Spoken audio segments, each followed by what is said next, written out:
Salam hər kəsə. Bu videoda 9-cu siniflərin və ya onların valideynlərinin etdiyi əsas səhvlər haqqında danışacağıq. Birinci səhv ondan ibarətdir ki, 9-cu siniflərin əksəriyyəti gələcək ixtisaslarını, gələcək peşələrini müəyyən etmirlər və yaxud da valideynləri onlara bu yolda istiqamət vermirlər. İkinci əsas səhv ondan ibarətdir ki, valideynlə övladın düşüncəsi üst-üstə düşmür. Məsələn, valideyn istəyir ki, övladı hüquqşünas olsun və yaxud da həkim olsun, amma övladının həmin ixtisas qrupunda olan fənlərlə heç bir əlaqəsi yoxdur, heç bir marağı yoxdur. Məsələn, biologiyaya marağı yoxdur, uşaq qan görəndə qorxur, valideyn amma istəyir ki, həkim olsun. Və yaxud da uşağın 3-cü qrupda potensialı 200-300 baldır, halbuki bu balla çöldə qalacaq, valideyn istəyir ki, ondan hüquqşünas olsun. Və yaxud da bu başqa cür misallar göstərmək olar. Yəni, valideyn istəyi ilə uşağın istəyi üst-üstə düşmür. İkinci bir səbəb isə,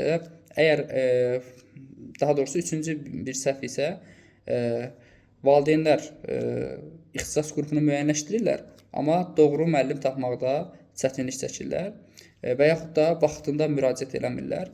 Məsələn, oktyabr, noyabr aylarında ayırırlar ki, bu hazırlığa getməlidir, hazırlaşmalıdır və noyabr ayında müəllim tapa bilmirlər və yaxud da tapdıqları müəllimdə yer olmur və yaxud da cədvəl üst-üstə düşmür. Bu da əsas problemlərdən biridir. Dördüncü bir problem isə, digər problem isə valideyn uşaqla razılaşır, məsələn, göndərirlər 3-cü qrupa.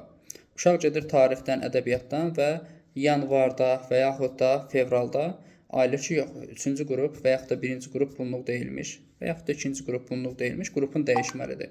Artıq onda yanvardan başlayanda istər-istəməz ortadan başlamış olur. Elə müəllimlər var ki, əlbəttə ki, yanvardan götürəcəklər onu. Sadəcə olaraq o yarıdan gəldiyinə görə ilin axırına qədər baza formalaşdıra bilməyəcək, çətinlik çəkəcək və 11-də bir il hazırlaşmalı olacaq. Onda vəbşə çətin olacaq. Yəni, elə uşaqlar var ki, məsələn deyim, 2-ci qrupda potensialı 600 baldır, onu məcbur valideyn 1-ci qrupa göndərir, gedir 200 yığır. Və yaxud da əksi ola bilər, uşağın potensialı 1-ci qrupadır, valideyn onu məcbur 2-ci qrupa, 3-cü qrupa göndərir, gedir orada 200 bal alır. Yəni, uşağın potensialını nəzərə almaq lazımdır. Uşağın gələcəkdə hansı sahədə çalışmaq istədiyini, özünü hansı sahədə görmək istədiyini nəzərə almaq lazımdır və valideyn olaraq əsas vəzifəmiz ondan ibarətdir ki, onun üçün indidən yaxşı müəllimlər seçək, yaxşı müəllimlər tapaq və onu düzgün istiqamətləndirək. Fərqi yoxdur, bu coğrafiyadan olsun, tarixdən olsun, kimyadan olsun, fizikadan olsun. Və ən əsas məsələ, bugün kurslar var, çox aşağı qiymətə hazırlıqlar təşkil edir, amma effekti olmur. Əsas effektinə fikir verin ki, getdiyiniz müəllimin nəticələri olsun, yaxşı nəticələr olsun, uşaq başa düşsün və ən əsas məsələ isə yəni vaxtında qeydiyyata düşmək lazımdır ki, sonra gec qalmayasınız, sonra cədvəllər üst-üstə düşür.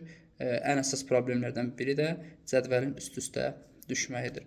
Yəni artıq demək olar ki, indidən bütün müəllimlər, bütün fənlər üzrə cədvəllərini növbəti tədris ili üçün müəyyən ediblər və indidən siz də araşdırın, çalışın və həmin müəllimləri tapın, qeydiyyata düşün. Uğurlar arzu edirəm.